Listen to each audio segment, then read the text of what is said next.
Hi, everyone. My name is Tim Selden, Hey everybody, Clint Lash. and Clint, you're from Ames. Yeah, which again, yeah, it stands for Admissions Inquiry and Marketing Software. I think a good way to put it is, I had another school say it this way: we're like the HubSpot for schools, but at a fifth of the cost, by the way. So we do it's an all-inclusive marketing admissions tool for schools that also does advertising as well. Happy to be on here with everybody. And I'm Tim Selden from the Montessori Foundation. We are both school consultants. Clint used to work with a group that we think very highly of, you may know, called Independent School Management, or ISM. The Montessori Foundation is like a Montessori specific and much more affordable nonprofit version of them. I met Clint through one of my people at the Newgate School, our lab school.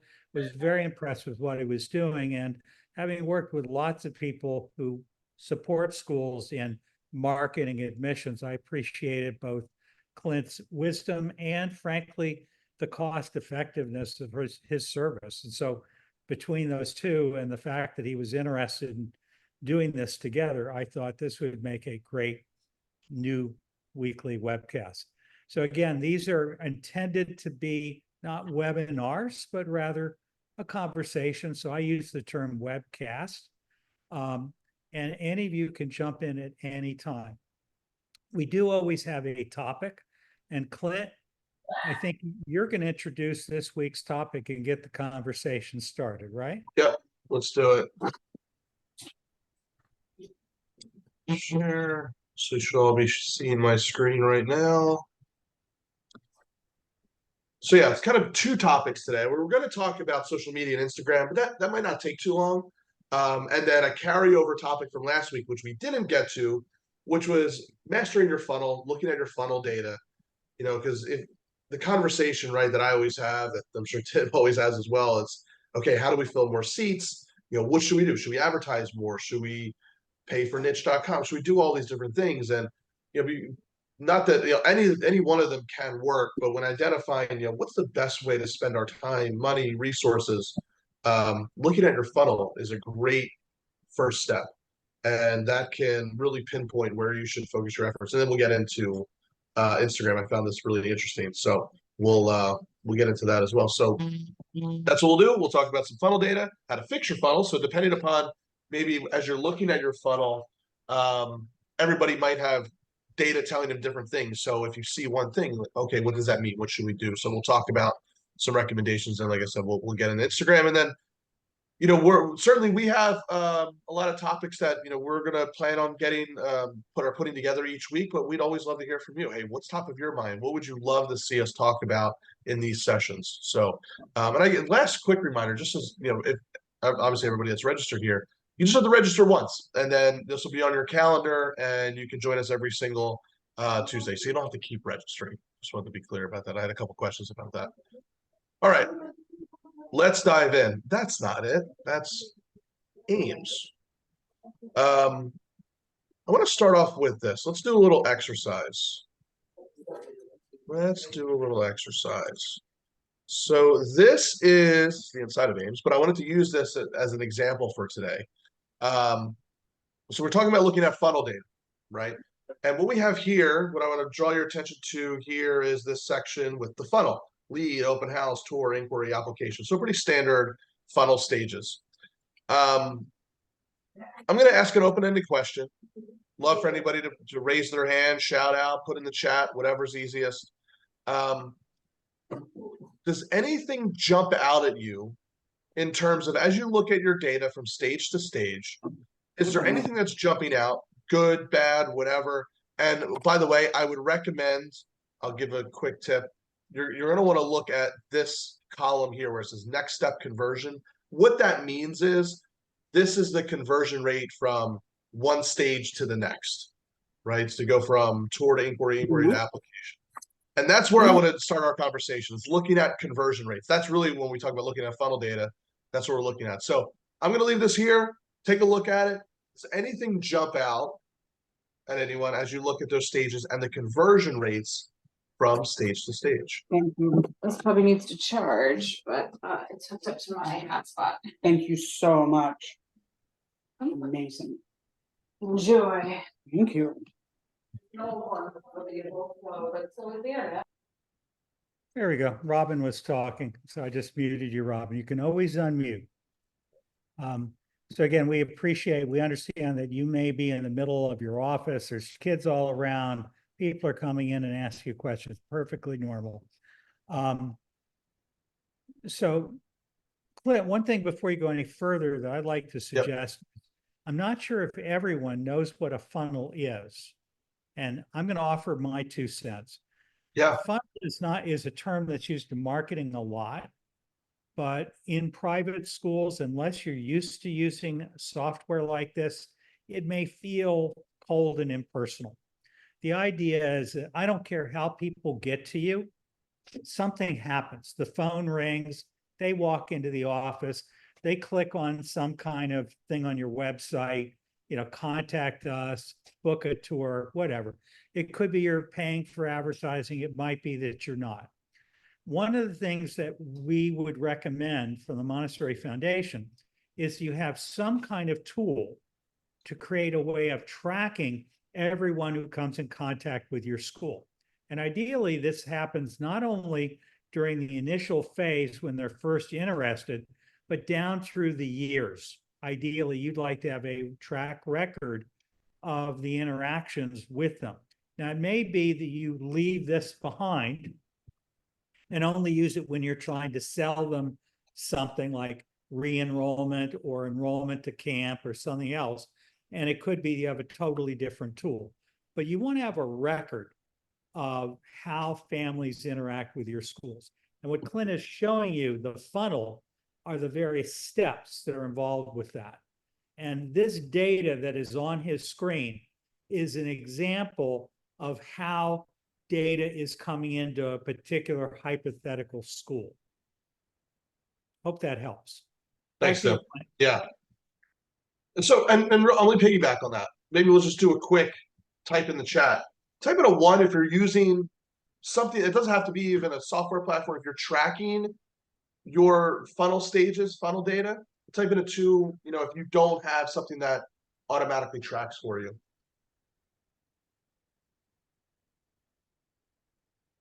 By the way, I know Tim asked, what does 1 mean? And I'm sure that means converted. They're enrolled in the school, right? Yeah, and actually, I probably should even get rid of that in there. Enrolled 1, same thing. All right, so everybody is using, so everybody that's on here at least, is doing some sort of using some sort of funnel mechanism or tracking mechanism. So that's great. Perfect. Anybody want to venture insight into maybe what's good, not so good, where we want to draw our attention?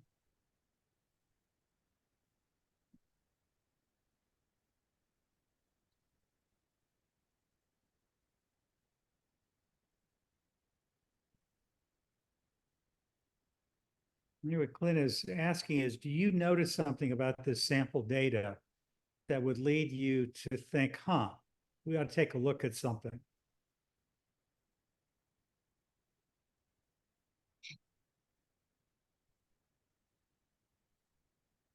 Again, we want to look at next step conversion. Don't worry about cumulative right now.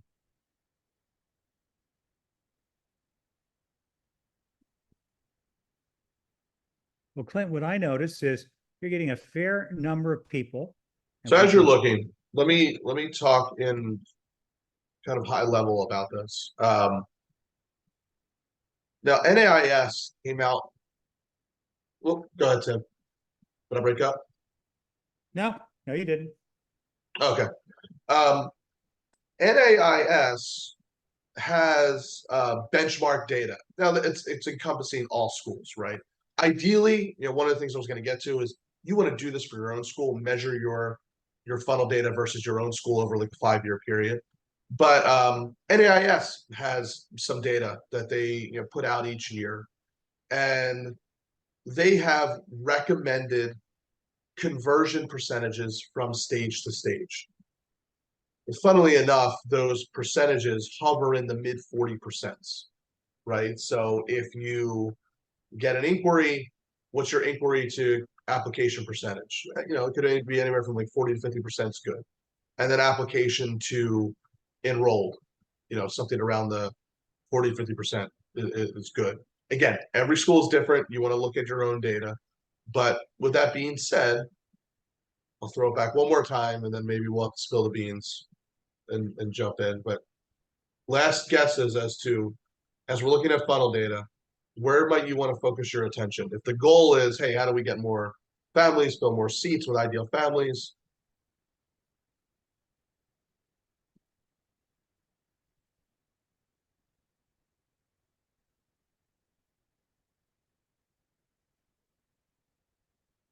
All right, do a 3, 2, 1. We'll keep it on moving. This is So pretty quiet crowd. Well, the open house seems interesting here. It seems like it's a pretty, I don't know if I'm reading this data right, but it seems like an effective way of moving to the next step. Or did I just get that wrong?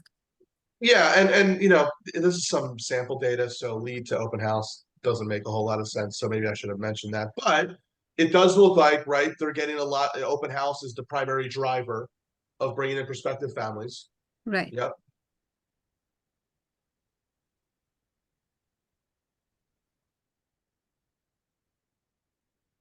So it looks like the open house to tour ratio is a lot smaller. And then Yeah. from there, the ratio of people that do the next step, a little hard to read on my screen, the inquiry.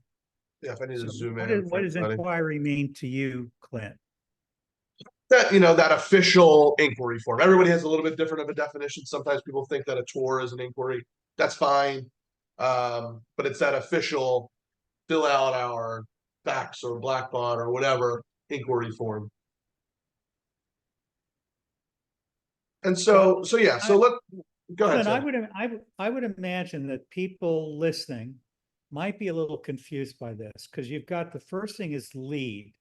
Yeah, let's ignore lead for right now. Let's ignore lead. Okay.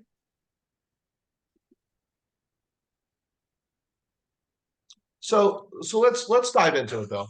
You know, one of the goals of the exercise was, yeah, let's take a look at our funnel data. But really what you want to do, whether you're using software or even if you just have Excel, right, or Google, you know, Google Sheets, is to calculate these percentages from stage to stage. And so what I wanted to focus on was that open house to tour ratio. So essentially, open house to tour was 38%. Now, if we look beyond that, now these might be pretty high. Again, this is demo data, but you know, the tour to inquiry is 79%. Then when you get an inquiry to application, 76%. Yeah, all of these are fantastic, right? Well above, we'll call industry averages. So what you could say to yourself is, man, when we get them on campus for a personal tour, if we do a really good job of getting them from tours and getting applications or inquiries in an application, we're doing a great job as we go through the middle towards the bottom of this funnel. Where there seems to be, you need to draw your attention to is what's happening there between open house and tour, right? Now, caveat, that might be normal for you. Look back over 3 to 5 years about, hey, is 38% normal for you? And if it is, that's fine. Then you have to say to yourself, well, can we improve that? Is there any way to improve that? But if we're just looking at some NAIS data, which is around, they're around like 45%, we say, okay, let's just say we're below industry benchmarks for that conversion data. And then, so we'll talk about what we can do. I saw a raised hand here. Who raised their hand? I saw it. So my question, what do you mean by open house? Because I was introduced to 2 different things for open house. Once when the kids come and invite parents and parents come and work with the kids in the classroom. And the other definition for open house I know is when we invite all the new students before we start the school year and give them a tour with the parents around the classroom. I just want to make sure that I understand what if that's me before you go further explaining to us. Yeah, it's for prospective families, right? And again, we're just using this as let's just call your traditional open house event for prospective families. Everybody's going to have different things. Again, you should have your funnel information. The goal of today was to say, okay, if you're not doing this already, make sure you're able to see the stage-to-stage conversion rates, and then do those rates point to somewhere where you should focus on to improve. The goal today was to say, wow, we're doing great after the tour, but the open house to tour, that conversion rate on the surface is on the lower side.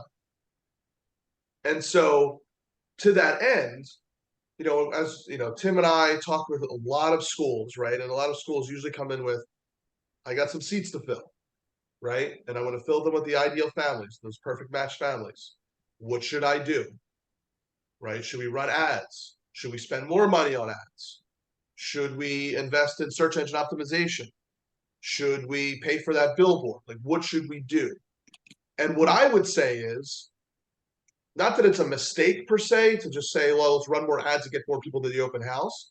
But if you do that, looking at this funnel data, let's take on the surface that our tour rates are low compared to the open house registrations, then I feel like I say this all the time, but it's that leaky bucket analogy, which is we can keep filling that open house. We can keep filling that bucket, but we've got some holes there where we're losing some families. So our dollars are not working as efficiently, and we're not getting the most bang for our buck. So before you start, dumping money into ads or something else, say, okay, what can we do to improve our open house to tour conversion ratio? Is it a follow-up issue?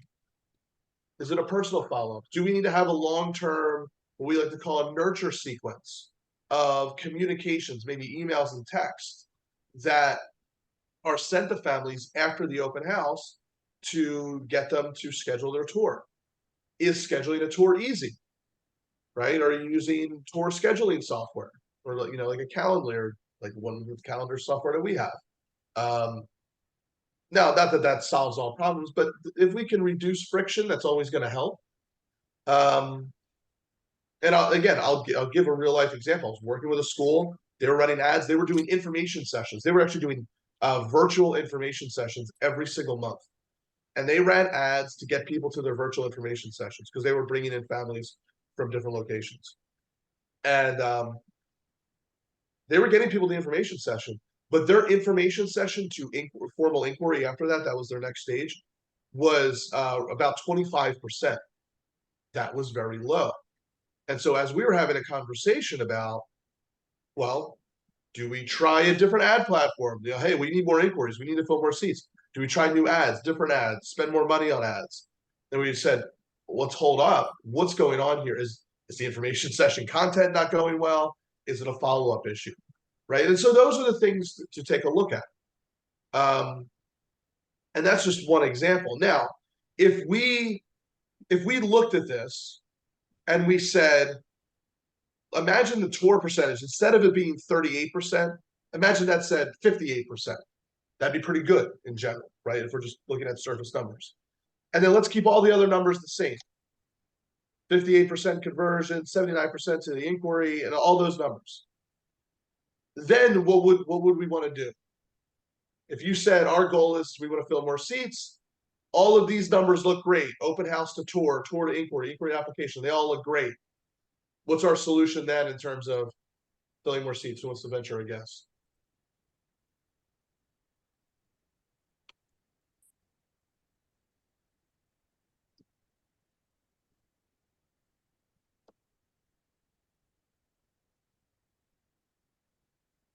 Glenn, I'm going to suggest stop sharing for a few minutes. Let's go into conversation mode and let's see what people are thinking.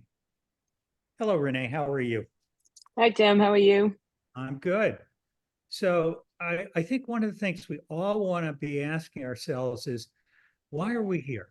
I'm assuming you're all involved with a school in some way, shape, or form, or you work with schools like people like Clint and Renee and I who, we're consultants, we're advisors, whatever.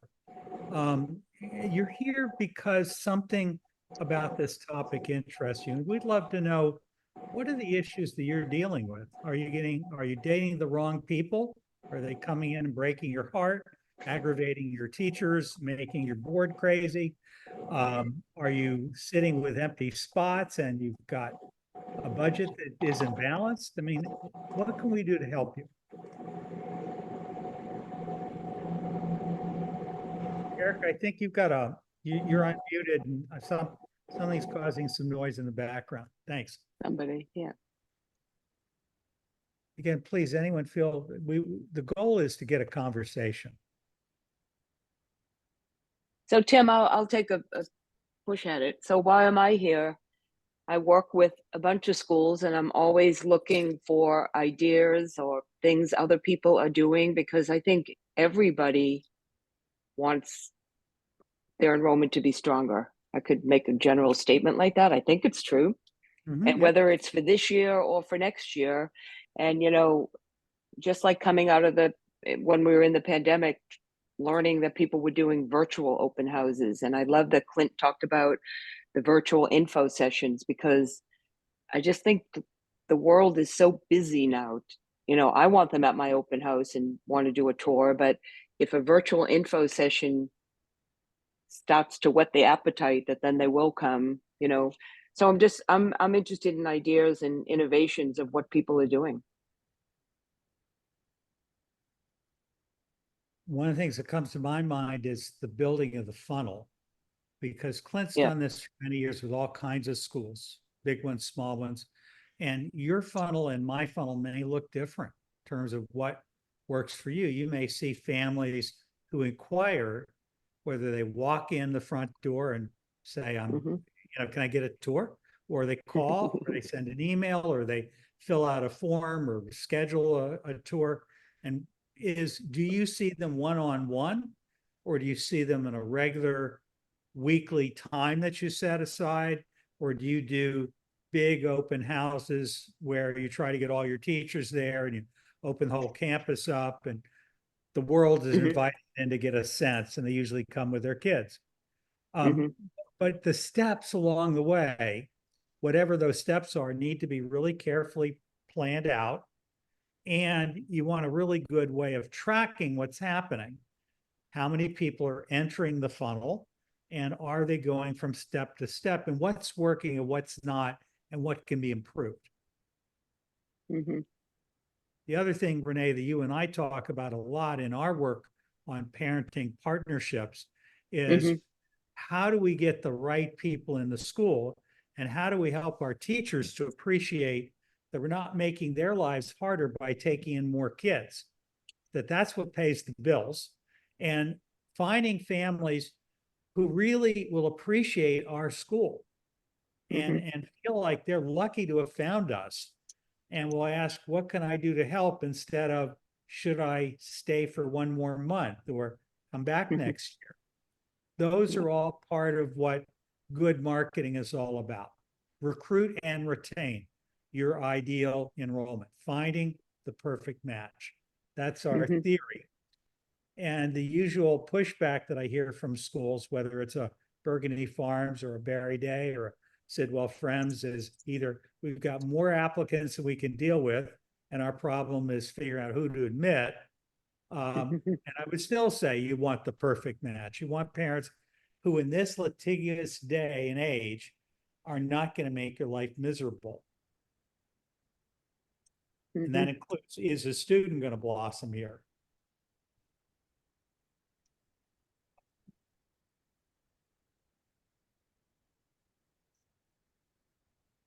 So we see Mercedes.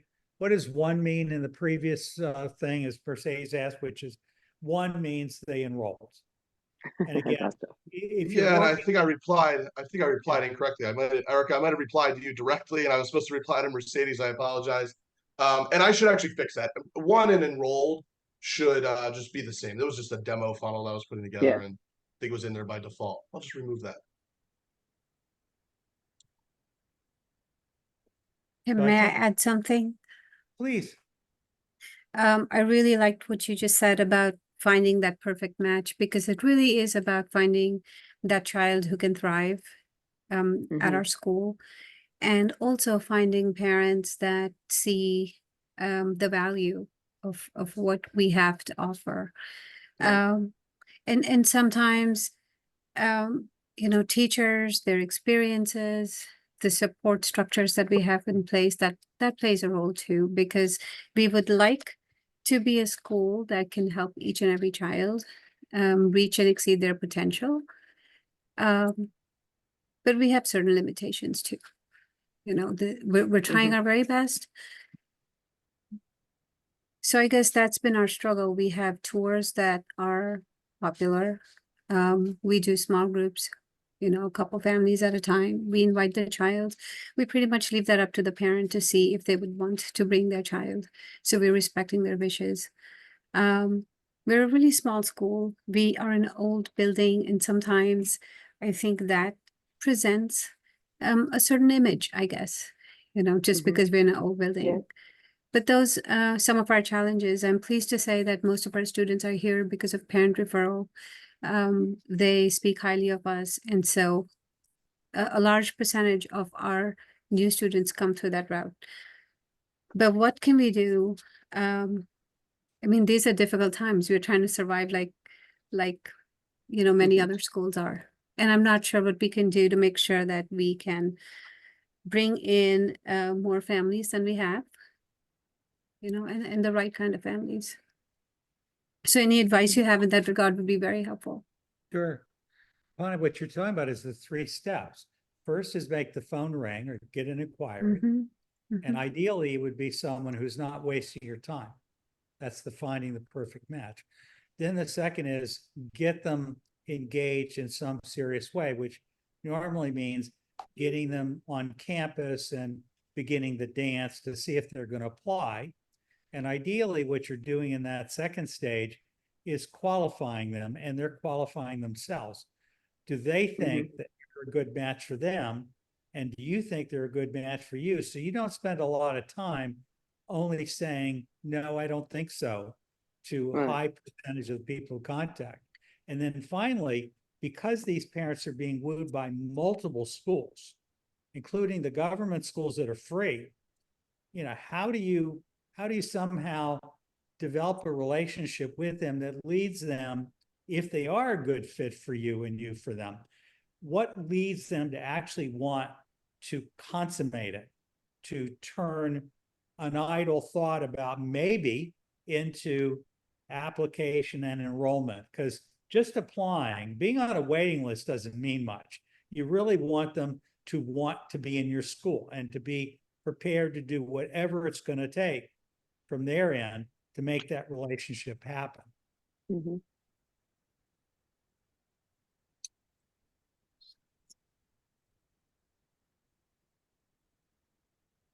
Can I add something, Tim?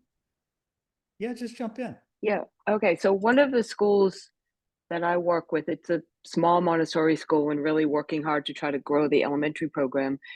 At the end of last year, when we had a few tours, the teachers put together an admissions committee, and depending on what age level the child was, they started doing the follow-up to the parent, to the family. And we got a better response. And that, because sometimes if the administrators were doing it, we just would be chasing these people on email and not getting responses back. And, we just started at the end of the year. So we met yesterday and we're going to begin that again in October. And the teachers are very gung-ho to be the one to respond to the parent. And I have a feeling we're going to get something good here.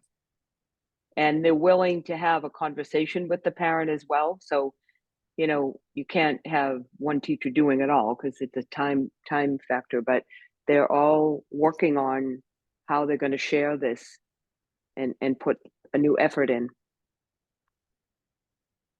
That's a really, really great idea you've kicked out there, Renee. So one of the things that is involved in this process is how do you develop a relationship with families, and knowing that that relationship is not about twisting their arms to get them to buy from you, but Right. rather trying to develop a relationship which includes that perception of, are we a good fit for each other without alienating either side? In other words, if we're not the right fit, we'd like them to refer their best friend to us, who is a better fit. And you're talking about being creative in trying to find ways of making the phone ring, of developing relationship, of following up with customers. Now, Clint represents a company called Ames.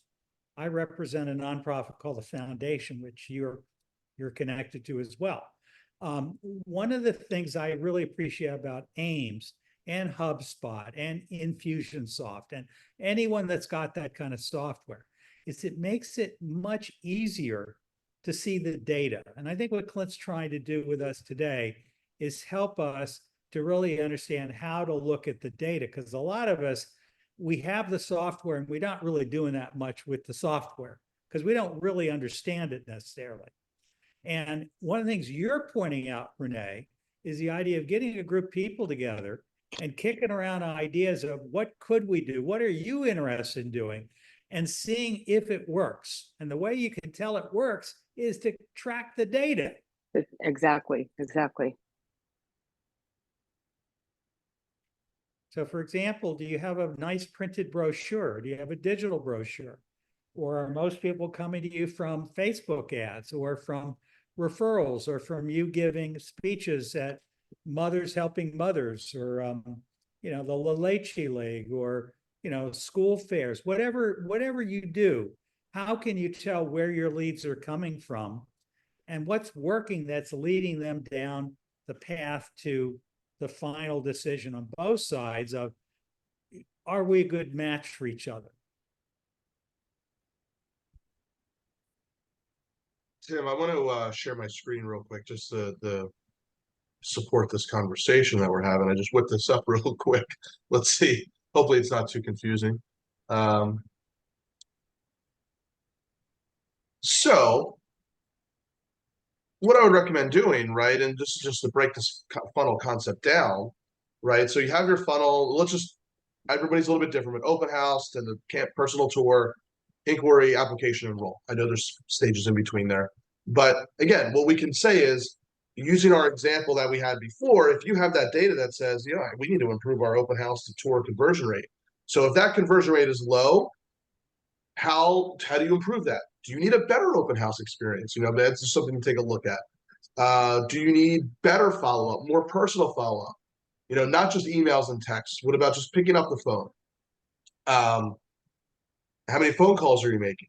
And when I say more follow-up, maybe that's just longer follow-up, longer term follow. Because again, what we know is that it's not that families, like if they don't tour or apply right away, it's not that they're not interested per se.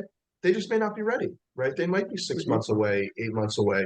How do we stay in front of them for when they are ready to make that decision? Having them on your newsletter, having a long-term email nurture sequence of helpful content can be a really great way.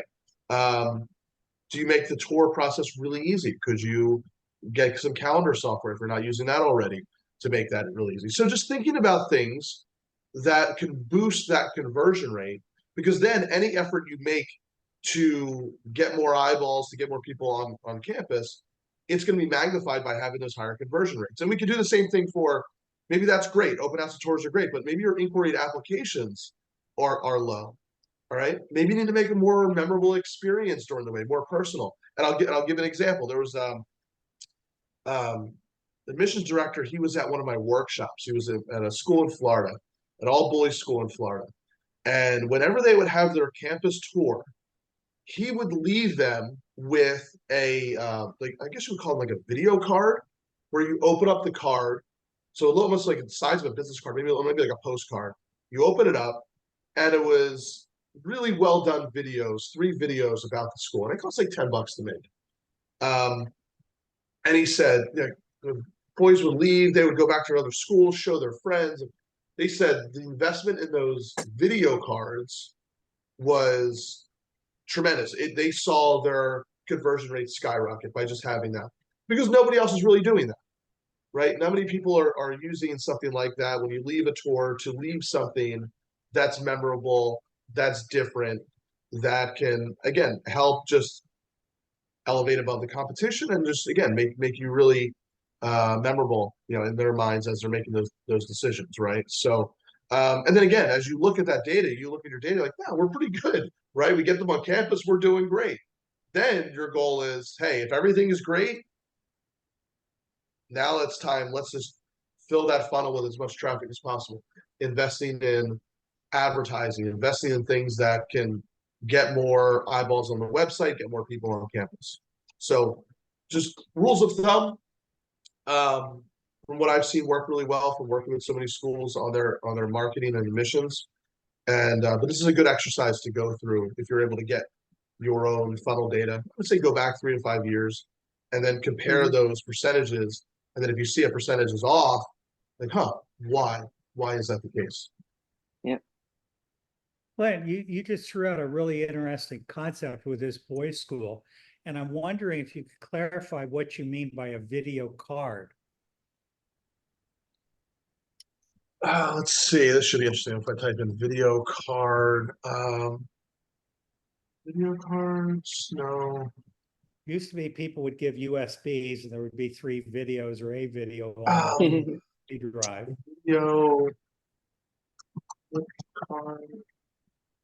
Video mailers, something like this. It was smaller than this, I believe. Let's click on this. Once everything loads, let's see if there's other images.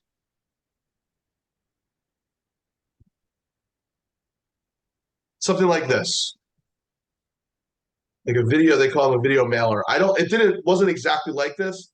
Concept was similar though. You left with something about the school. It was a beautiful, well done video. He said his had 3 videos in it, where you click each button and each one had a video. And he told me they only cost about $10, per again, I'm going to call them video cards. I believe it was after tours, or maybe it was shadow days. But nonetheless, he left that with them, and he saw that these had a really tremendous impact on those conversion rates to get those families to come back. So again, it's an idea, right? I've seen another school where they would leave a tour, they would get an email with a link to a string of videos. And it was all videos from the admissions director, the head of school. Maybe they're interested in football. They got a video from the football coach. They could be pre-recorded, or if somebody had time, it would be personal.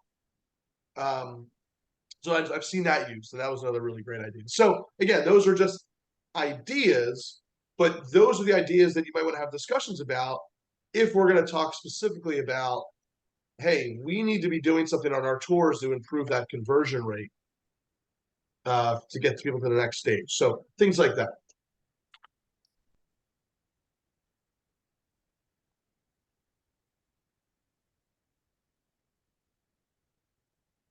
One question I would like us to think about is when somebody contacts your school, whether you're a Montessori school or a non-Montessori school or a faith-based school or a charter school, who are you talking to and what are they looking for? And how much energy are they willing to put into it? Because it could be that, I mean, does your phone not ring multiple times a day with spam calls? I mean, if you're like me, you probably get at least 5 a day, if not more, usually at dinner time, and it gets annoying. So we don't want to annoy people, but we really do want to work with them and develop a relationship. So we're trying to figure out not only what the child's experience is going to be, but as my friend Renee would say, what's the parent's experience? How does it feel to be them? Renee, you want to jump in here with any thoughts? Yeah, sure. I mean, so I do a lot of work around this partnership with parents, and I just think that we should have that mindset of trying to find out what the parent is really looking for, because they really make the decision in most cases. I mean, in high school, it's a little bit different, but I spend a lot of time focusing in on the parent and what they're looking for. And also, I think that that's a big factor when it comes to retention, and that I wonder how many schools put extra emphasis on retention of students. You know, sometimes we just have that mindset of new applications, but as my friend Tim would say, you can never replace a Montessori child, right? So you have one in the school and you lose them before you wanted to. That's really hard to replace. So I try to work a lot with finding out what it is that parents want in their school experience, because I think they have a dual role with the school. I think that, what is the school for my child? I want my child to be happy. I want my child to learn. I want my child to be safe. But then how many of us say, well, what do we want the parent experience to be? And I think, you know, a great strategy is to have some sessions with parents and ask them about it.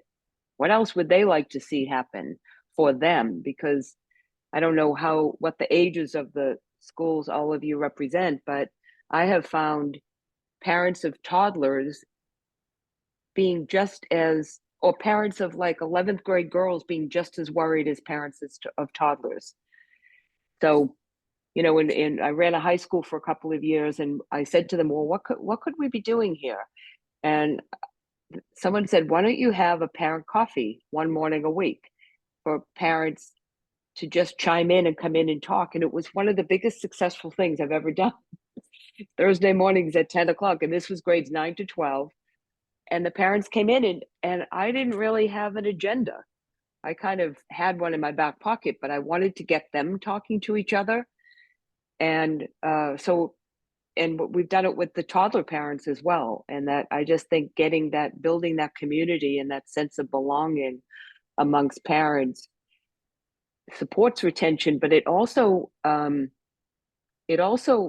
does what I think is one of the best marketing tools, is word of mouth. Right? It's free, and letting parents know, like, our enrollment isn't quite where we want it to be. We'd love to have more people. Anything you can do to help us. And I think sometimes we're afraid to say that to parents because we don't want them to know we're not full. But I don't feel that way. I just think that parents have a lot of can have a lot of influence for us, and we can help them, right? Be the best parent. But I don't think there's one formula. I think you really have to ask your own parents what you might be looking for. Yeah. What more you could do that would make the experience for you better, and just be prepared for whatever they're going to say, right? You know, over the course of the next several years that we run this particular webcast, and by the way, the Montessori Foundation has been doing this kind of stuff for well over 15 years now. We were among the first.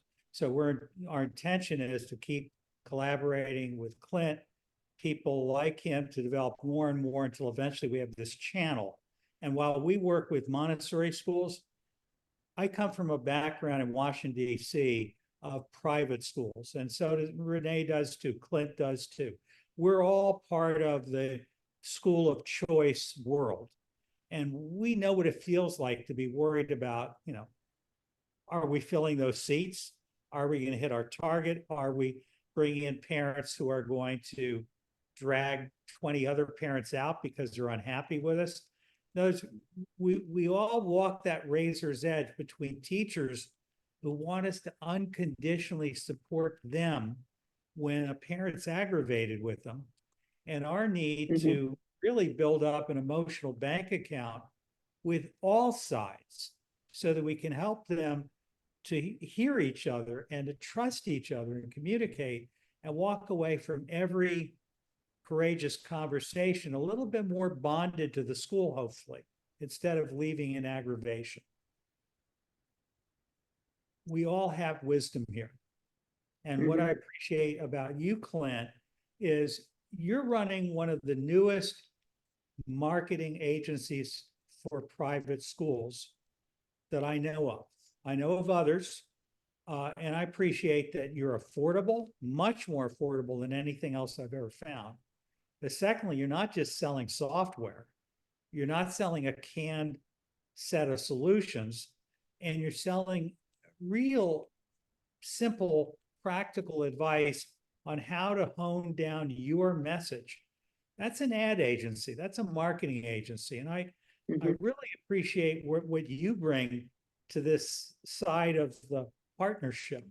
What we all do is try to help people to figure out, who are we? Who are we trying to reach? How can we reach them more effectively? What's it going to cost?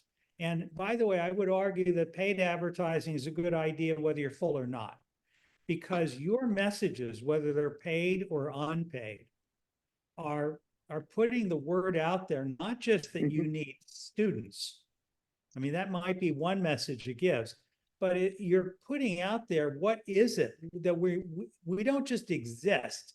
This is what makes the experience at our school special. And that gives your present parents, not just your prospective parents, insight and reaffirmation as to how smart they are to be involved with your school.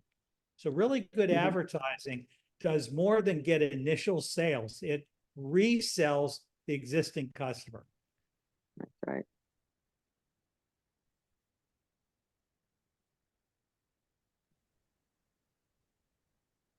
What are your biggest challenges, folks? And by the way, you're all using software like Ames, it looks like. Jane, that was one of the things you asked early on, Clint, right? Are they using something like that? Using something, yeah, to at least get that funnel data. So Front from my and center. experience, I've used a lot of software over the years, from index cards and a notebook, you name it. We all have our own challenges and our own things that we think work. And what we're trying to do is, one, learn from each other, which is why I'm using Zoom and not GoToWebinar. And because what we've learned over 31 years at the Montessori Foundation is getting people like us together and not just talking at you, getting people talking with each other really helps. So we want to have both expertise, because we really are experts. We can help you if you want our help. And there are other people out there in the world like us. But the bottom line is, if we can create a stronger network of people from different backgrounds and share experience and ideas and email addresses and contacts, we can produce something. We're better together.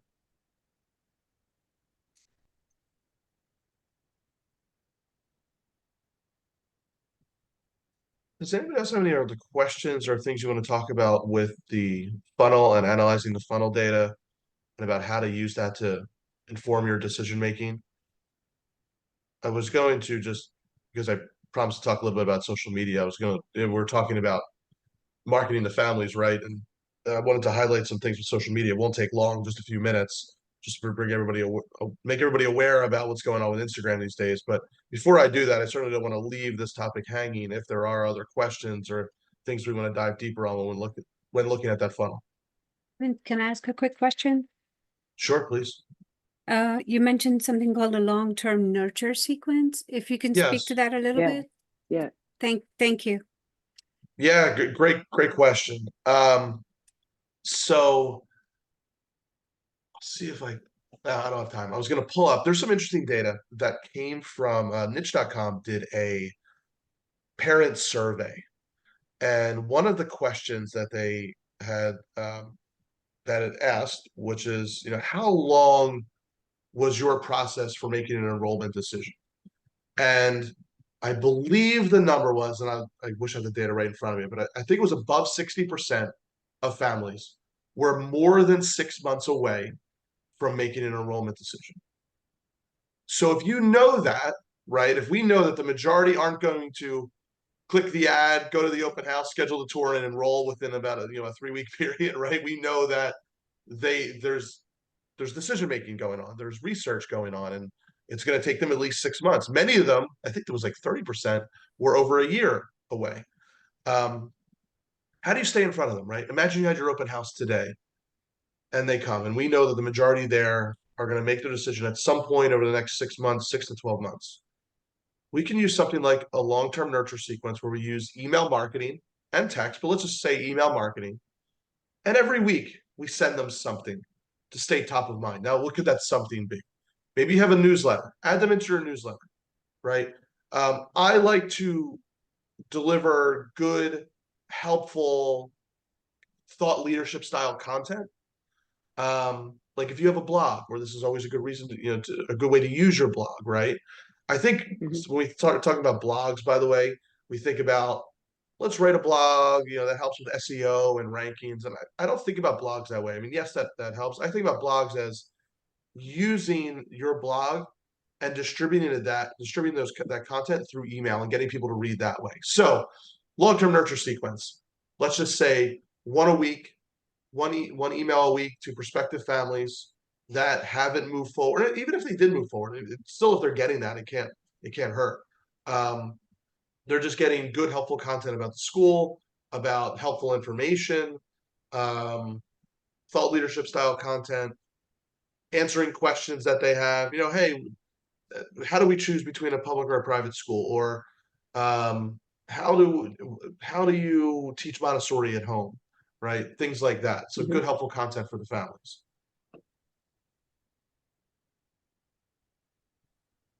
Does that answer your question? Hopefully that helps. Yes, thank you. That was very helpful. Appreciate it. And you can automate that as well, right? It's like software like ours, or HubSpot or something like that. You could say, hey, when we put people into, we'll tag them as, hey, they're going to start getting their nurture sequence. You can plan out those emails. You take some time up front to write them. You could have, like, with our software for many schools, we'd planned out 30 to 40 weeks worth of content. And then you can adjust that and make it your own. But yeah, having 30, 40 weeks worth of content there to deliver to them that they're going to like, that'll keep you top of mind over time. That is huge. Thank you. It's very helpful. Would you recommend that, let's say if this is a newsletter, for instance, it would be the same one that we send out to our current parents, or would it be one tailored specifically? I think you should look at it, right? And I love other people's opinions, but in my first reaction is it's better than nothing. I think you have to look at it and see if I'm a prospective parent, is this good information? So like you're going to get a lot of news, right? It's going to be news. I think what's going on at the school, prospective parents want to see. I think if you can certainly tailor it, right? If you could tailor it a little bit to prospective families, certainly, maybe a section's very specific to them, but you may not have to create a lot of new, right? If you have an existing newsletter, you could probably use a lot of that, so that you're not having to create a lot of new content. Yeah, Renee. Yeah, I agree with that, Clint.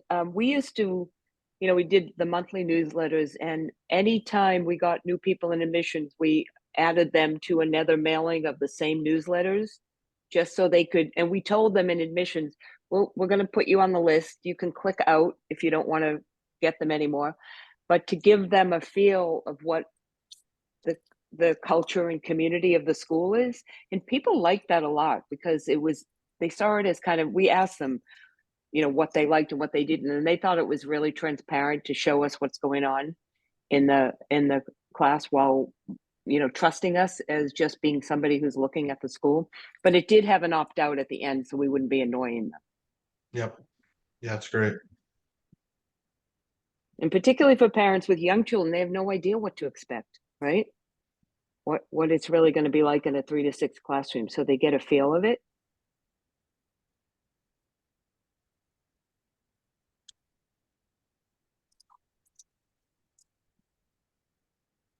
And I think you were going to try to talk about Instagram. Yeah, let me squeeze it in here in the next 5 minutes just to put on everybody's radar. Real quick, 1 or 2 in the chat. Who manages their social media? Who's doing their social media for their school? 1 if you are, 2 if you're not. Okay. Some 1s, some 2s. Okay. So here's the big thing I wanted to get across. Maybe you're aware of it already, but the old rule of thumb with social media was you get followers, you make posts, those posts reach a certain percentage of your followers. If you want more followers to see it, you got to pay and boost it, right? That's the old way it used to work. Doesn't work that way anymore. Follower accounts actually don't mean a whole lot anymore. And the nice part is you can reach a lot of non-followers based upon the type of content that you create. And so as your social media for schools has always been something to create typically for your current families, right? What's going on at the school. A lot of, maybe not be great. It wouldn't be great for prospective families. But I'm sure they do want to see it. But most of your followers are going to be existing families. But now, if you're going to be creating content, you can reach prospective families. You don't always have to pay for it. And so that's the big change with the Instagram algorithm. And then I'm going to share a document with you that I put together that I thought would be helpful. Let me share this with you. I'll just talk through it briefly and then I'll give this to you. So I'm not going to read all of this, but there are things that you can do. So before you even post, there are things that you can do about 15 minutes before posting to increase your chances of reaching non-followers. So reaching other people in the community, engaging with other accounts, right? That's in general the big thing. Let me see if I can zoom in here. Right, you can engage with other accounts for 15 minutes. So before you post, go engage with other accounts. Maybe it's other realtors, right? Businesses, parent group channels, whatever it might be. Engage with them before you post. Okay, that actually will ramp up the amount of people that come to your page and say, "Oh, I saw that they were posting," but it actually primes the algorithm. Let me see. Then there's things to do after posting. Okay, here's what I wanted to get to. Essentially, the name of the game right now is Reels. So if you post photos, let's start here. If you post a single photo, you will reach maybe 5% of your audience. You will reach very little to no prospective families, non-followers. So lowest account reach, primarily your current followers. If you create a reel, that will maximize the amount of people that you reach, and you will reach non-followers. If you're, for those that are using Instagram, right, you're using your phone, you want to use the trending templates. So if you go to create a reel, they are going to give you recommendations on templates, on trending templates. Use them. Don't necessarily try to create your own. If you want to create your own, that's fine. But just understand that if you use their trending templates and find some of their trending audio, if you're able to use their audio, and it makes sense to use their audio, that will give you the best opportunity at reaching non-followers. Now, a combo between this is doing some carousels, multiple photos. And what I would say here is kind of like a hybrid. You'll reach more than an individual photo. It's about a 50-50 split, 60-40 between followers and non-followers. But if you're going to post a photo these days, don't. At least make it a carousel. And that's the big takeaway, is that I want you to start thinking about your social media as not just for current families now. You can reach a lot of prospective families. And I want to tell you how I know this firsthand. This is a very obscure example, but it's a real one, and I'm seeing it in real time, and it works for everybody. And then when I started to see it happen, I started to do more research on my end of like, what are these big social media companies? What are they saying? What are the gurus saying? And they're all saying the same things. So quick background. My wife and I, we decided as something fun on the side to create a local newsletter for our community. So now we have a newsletter that my wife primarily runs. I'm helping with the marketing, go figure, for the newsletter. And we have a social media channel. And what we started to notice, we had like no followers whatsoever.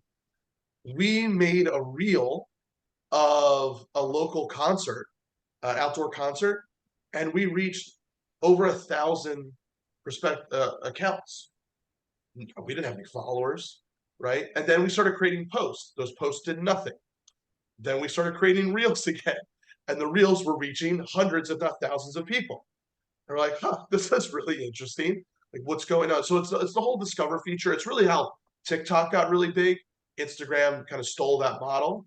And it's not brand new. This has been going on for a little while, but I wanted to bring this to everybody's attention because I know so much of you're going to be posting practically every day anyway, that these are some rules of thumb that you could follow to give yourself the best chance and not just reaching more of your existing followers, but reaching prospective families as well. So I'll give you this document. We'll include this in the follow-up. You can read through this, 5 to 7 second videos. You don't have to have a lot on the screen. They're actually recommending now that longer captions work really well, that you can create a nice video. Maybe you have a nice video of campus. You don't need a lot of text on there. Just use a video, use one of the Instagram trending templates, and then write a lot in the caption about, hey, here's what you're seeing in the video. So long captions, this has actually been true for a little while. Long captions get the most engagement, and more engagement means it's going to reach more people. So hopefully, if you weren't aware of that, hopefully that at least, you know, starts giving you some inspiration to take a look at your own insights. I'm just out of curiosity, while I know we're a little bit past, but anybody else notice that as well, or is this brand new? I'm just interested to get a sense of how everybody else is seeing social media these days. I wonder how many people who are currently doing admissions work at private schools that are part of this group actually feel comfortable that they understand social media, that you know what a reel is or how to make one, or Instagram and who owns it, how do you set up an account. I mean, I wonder, I know that we can go to YouTube, but I wonder whether one of the things that this particular channel might do is help people who are social newbies because they're not the young kids that are doing this every day. Whether it would help, you know, to, as what do you do? How do you do it? You know, starting at the basics. What's a funnel? What kind of ads work? What gets people's attention on your school?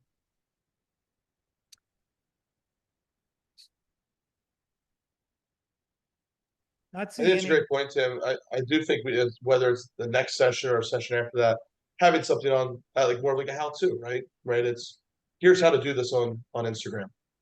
Here's how to give you the best chance at getting your content seen.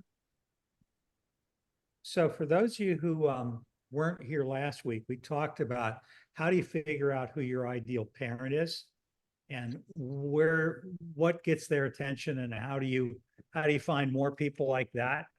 This week, we talked a bit about some of the specifics of what software that manages inquiries, I guess you call it CRM software, what Ames provides and what HubSpot provides and various other groups provide. How do you make better use of it? And one of the things that Renee brought to the table was some pretty innovative strategies that might work for some schools, wouldn't work for others. But again, part of what we're trying to do is create an opportunity for people who really care about school recruitment and the building of community and retention, and building up a group of people who really want your school to thrive and will go out of their way to tell other people or to do something to help you, whether it's give money or give time, or certainly to say something nice about you. We want to create a relationship with the families of our school. We also want to protect our teachers from feeling like they're being beaten up by the parents of the children in their class. All of that is part of this conversation. So Clint, anything last you want to share? I think you got an end screen of how to reach you and how to reach me. I do. I'll share it. I gotta go find that tab again. I've opened up about 10 different tabs. We all know that feeling, right? Right. How many of you have Zoom fatigue, folks, after the last 3 or 4 years? But it does make it easier, doesn't it?